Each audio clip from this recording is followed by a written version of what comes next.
Hola, bueno, en este caso vamos a tratar de resolver el ejercicio número 15 del tema de opción múltiple relacionado con la unidad de humedad relativa de la materia física Introducción a la biofísica de la cátedra única. Ese problema que está dentro de lo que es unidad 2, ubicado en la página 44 de nuestro cuadernillo de prácticas que tenemos, que está ahí representado con su tapa de color celeste, arriba a la derecha.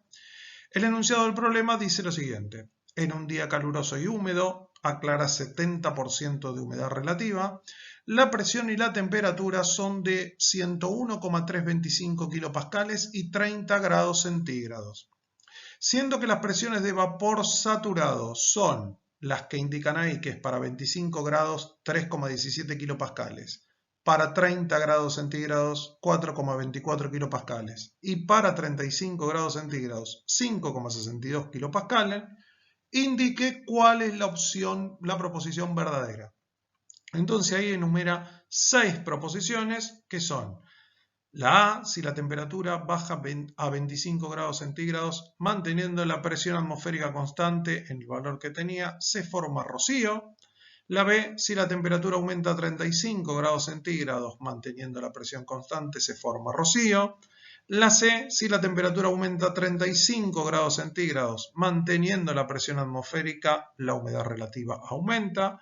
La D, si la presión atmosférica disminuye en 1%, a temperatura constante, la humedad relativa aumenta. La E, si la presión atmosférica disminuye en 1%, a temperatura constante, la humedad relativa disminuye. Y finalmente la F, si la temperatura baja a 25 grados centígrados, manteniendo la presión atmosférica constante, la humedad relativa disminuye. Para poder resolver este problema, primero reconozcamos qué herramientas disponibles tenemos para trabajar. Y herramientas disponibles en el tema de humedad relativa está relacionado con las propiedades de saturación. Dentro de las propiedades de saturación, nosotros contamos con dos maneras distintas de tener información. La primera, que está marcada en esta tabla de valores, uno siempre puede tener la presión de vapor de agua de saturación a diferentes temperaturas. La columna de la izquierda indica la temperatura en grados centígrados. La columna central y la columna de la derecha indica qué presión le corresponde a la saturación del vapor de agua a las diferentes temperaturas, escrita en dos escalas, la del medio, ¿sí?, usando la unidad de atmósfera, y la de la derecha, unidad kilopascales. En nuestro problema, los tres renglones que serían interesantes son justamente los que involucran temperatura 25, 30 y 35 grados centígrados, que justamente los datos que decían el enunciado son los que corresponden a la columna de la derecha: 3,17, 4,24 y 5,62 kilopascales.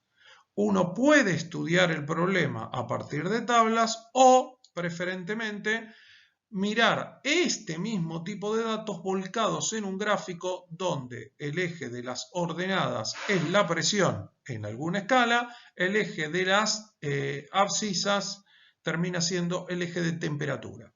Si bien la escala que está dibujada en este caso no es la que nosotros vamos a estudiar, este es un ejemplo sacado de bibliografía. Siempre queremos resaltar que este tipo de información es la que cualquier persona que trabajara con propiedades de saturación podría encontrar en bibliografía disponible. Estas herramientas disponibles adaptadas a lo que vamos a plantear en el problema, en este caso vamos a querer usar como para mostrarles otro modelo de cómo poder trabajar a partir del gráfico presión en función de temperatura. Sí, aclaro que en este caso vamos a usar la unidad kilopascales, que es la que típicamente tiene que ver con los datos que tienen que ver con el problema. Entonces, uno puede observar que si a 30 grados la presión de vapor de saturación significaba 4,24 kilopascales, eso quiere indicar que con la barra amarilla que estamos marcando ahí, hacemos tocar desde el eje hasta el punto que toca la curva de saturación.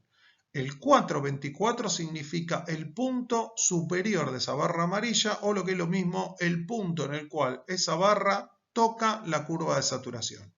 uno podría hacer exactamente lo mismo para las temperaturas 35 grados y para la temperatura 25 grados.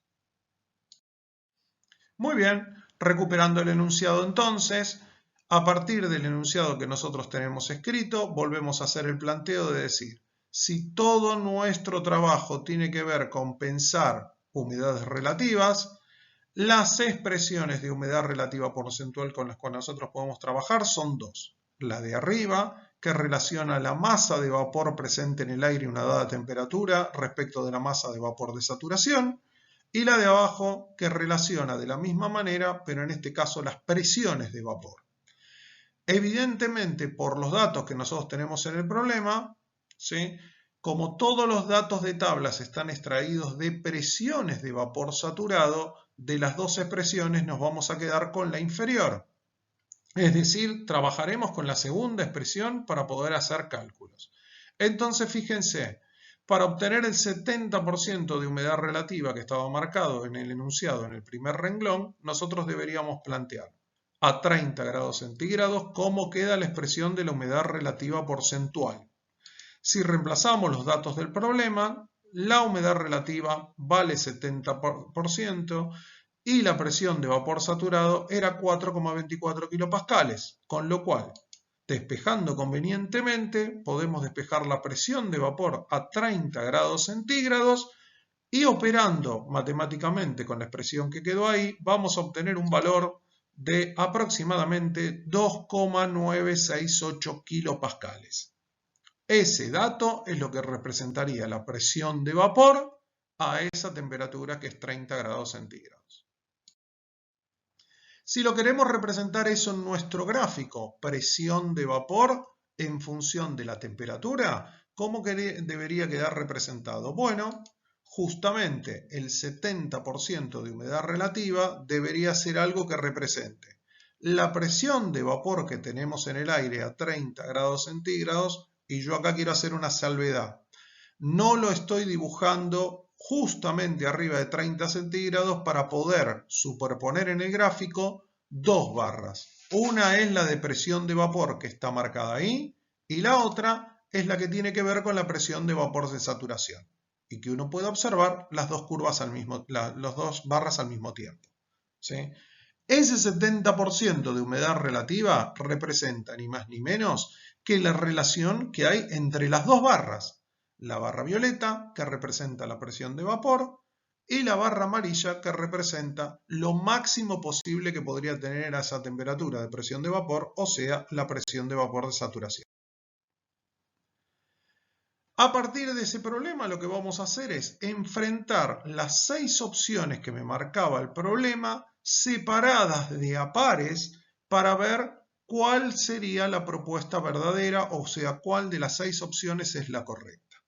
En este caso vamos a arrancar planteando la opción A y la opción F. ¿Por qué las agrupé así? Porque tienen cosas en común, entonces para desarrollar el problema va a ser mucho más fácil de explicarlo. ¿Qué tienen en común la opción A y la opción F? Primero, que habla de la temperatura baja a 25 grados centígrados, con lo cual en nuestro gráfico tenemos que representar la situación que ocurre a 25 grados centígrados. Lo segundo que plantea es que la presión atmosférica se debe mantener constante.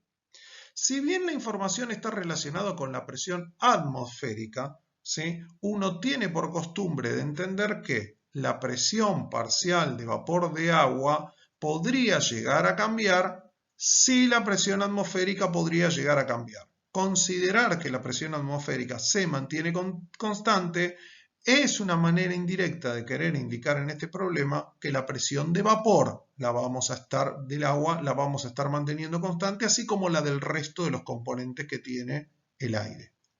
Por lo tanto, en ese punto inicial a 30 grados centígrados deberíamos representar la barra violeta, que significa cuánto era nuestra presión de vapor.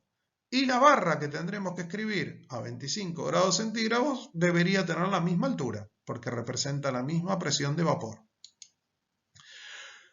Ahora, para ver cómo completo el resto de las dos propuestas, fíjense que en la opción A dice se forma rocío. Recordemos, para nosotros rocío significaba aquella temperatura para la cual la presión de vapor que tengas sea la misma que la presión de vapor de saturación.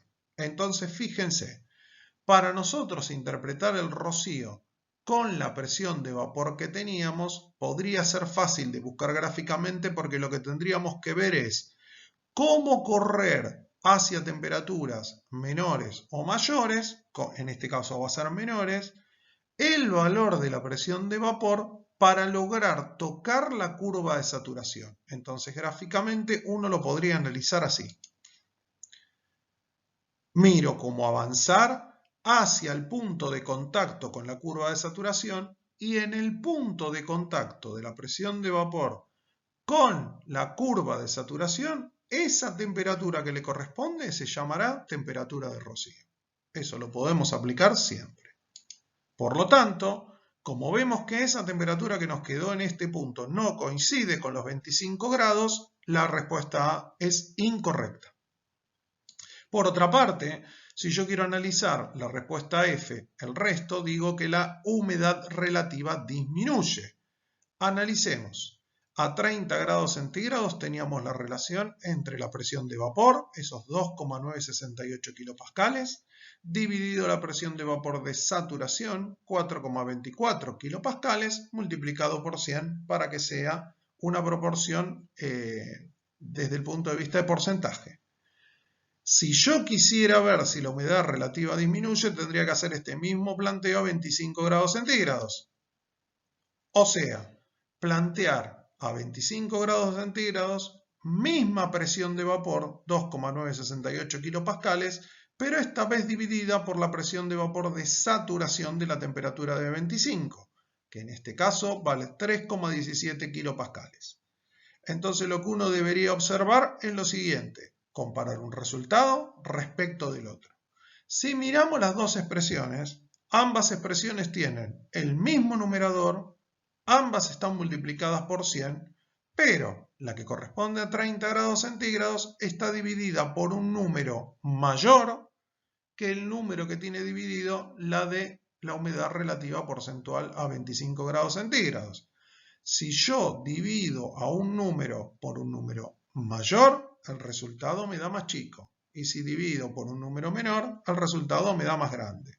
Eso automáticamente me llevaría a que la humedad relativa, en este caso de 25 grados centígrados, va a ser mayor que la humedad relativa de 30 grados centígrados. Entonces, si vuelvo a leer el enunciado F, al bajar la temperatura de 30 a 25, la humedad relativa no va a disminuir, sino que por el contrario va a aumentar.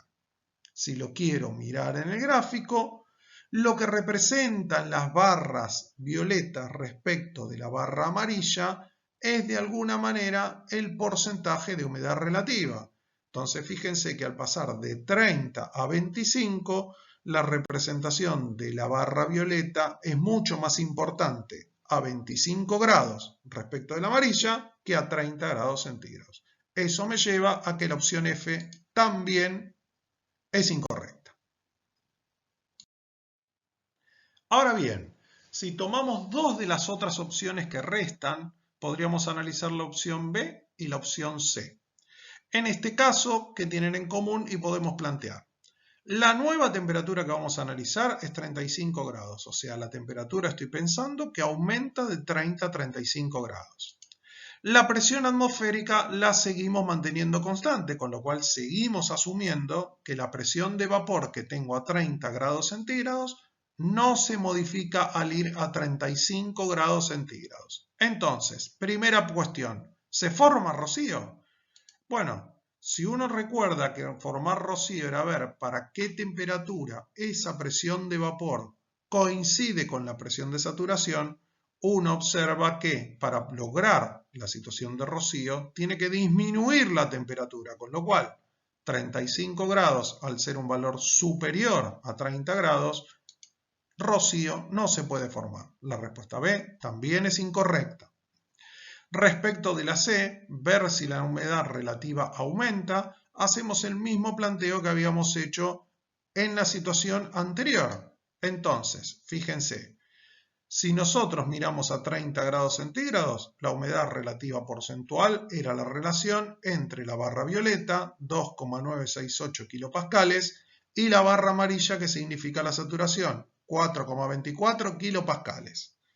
Si planteamos lo mismo a 35 grados centígrados, ahora mantengo la presión de vapor, con lo cual mantengo el numerador en 2,968 kilopascales, y sin embargo la presión de vapor de saturación, por aumentar la temperatura, creció. Es decir, el denominador crece. ¿Cuál debería ser la consecuencia? La humedad relativa porcentual disminuye.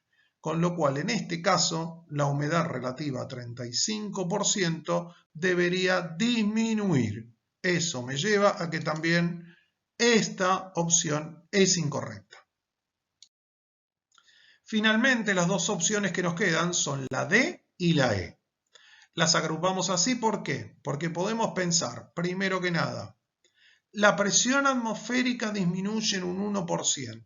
Entonces aquí vamos a interpretar, sabiendo que la atmósfera es una mezcla de gases, como que el efecto que genera en cada uno de los gases parcialmente debería ser de que disminuya su presión. Con lo cual la presión parcial de vapor del agua es probable que disminuya. Asumimos entonces que la presión de vapor debe disminuir.